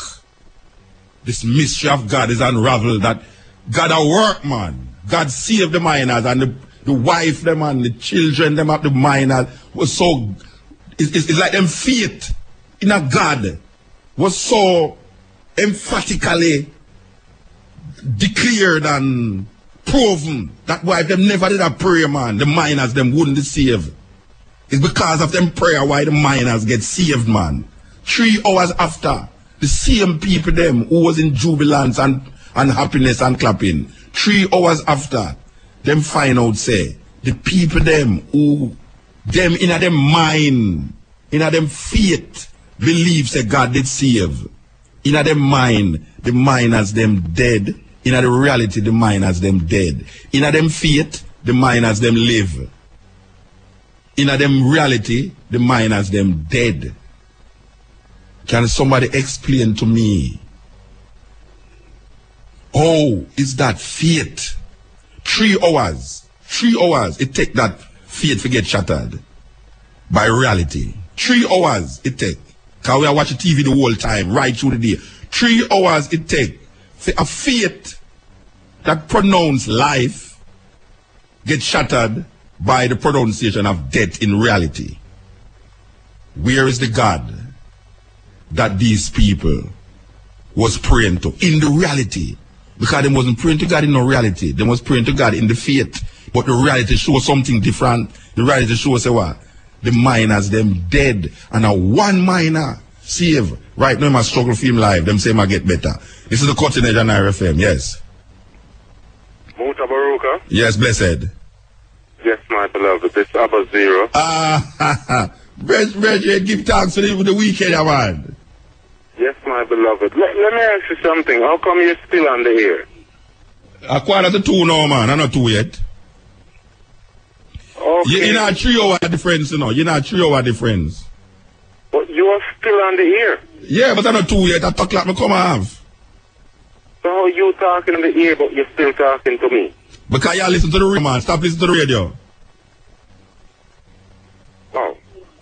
You listen to two things, man. At the ear, you're on the radio, you know. I am on the air right now? Yeah, man. You're on the radio, man. Oh, most beloved, kind and great. Wow. You're on the ear, and that's why I tell you to give thanks for the weekend. Go on and I said, what a weekend, my beloved. Yeah, man, it's sweet, man. Sweet. What a joy. I just want to send out an energy motor because it's so significant right now that we should have made that move over the weekend. Yeah. And to experience that experience of the Virgin Island with the same gift that Jamaica gave to the Virgin Islands. Reggae music. You know? Yeah, man. And the message of Rastafari. Reggae energy and this Rastafari energy field that has anointed these youth, these men and women. Yes. From such a distance. Yes. Just seeing a certain space of cleanliness within the air. We just want to say, give thanks for your spirit for coming and for even the space of anointing these Rasta man and woman within the new faculty. Yes. In particular, knowing that Von Benjamin is such an influential voice in the VI. Yes. The lead singer of Midnight, the group. To go on stage and express Ethiopia, Haile Selassie I, before David, before Solomon. Yes. That was just such a power motor to know that a Rastafari in his youthful spirit can be so open. Yes, to the reasoning. New faculty. To the reasoning, yeah, man. To the reasoning that is so necessary. And you know what good about that too? Him never ever wait till we're gone and leave the island. He said right up front there when we're still there. Away, Muta. Yes, yes. And within that spirit, Muta, I just say right now it's time for our people, near and far, to look within themselves, question the best of themselves, and don't hide from the truth, because you know what? At times we live in denial of even things that we doubt. Yes. You know, so, Muta, within the space of talking to you now, I'm in a joy and an appreciation loving of just the goodness of the work that you express on a day-to-day basis. You remember, like the beloved Von Benjamin expressed, Muta Baruka, you're an institution that needs walls around you in the nature of protection. We just send out love unto your spirit and unto all our brothers and sisters. And I want to say, I get the brags. I get the brags there. Oh, you got the brags. Give thanks for the spirit of man, the Regiment come through with them. Yeah, man, give thanks. Give thanks, give thanks. So, you hear the reason a while ago? I heard everything, Muta. Ah, beautiful. And it's such a space of just saying to you, questions are so important now. Because if you don't ask questions, Muta, sometimes you will forever live in the illusion of what you accept. And what was running and from? Not everything we accept, Muta, is real. Yes, yes. There's so much stuff in the illusion of conditionings that we have accepted for so long that binds us perpetually in the same repetitive state of the illusion. Yes. You know, Muta, it's like this, my beloved. Here and now, Rastafari is arising. It's a rising by which each and every one, if they can catch themselves in the space of this knowing, the earth, what we say salvation, is right before us. Yes. So, beloved, just to say now, we ask the youths of Jamaica, in particular the young youths who have the guns and who sending out the bullets and creating more death upon death upon death. We're asking these youths to stop, question themselves, and see the futility of the pain that they're perpetuating in such a small island. Just today, someone expressed to me, Abba Zero, how could the island be so small and be the #1 death spot on the planet?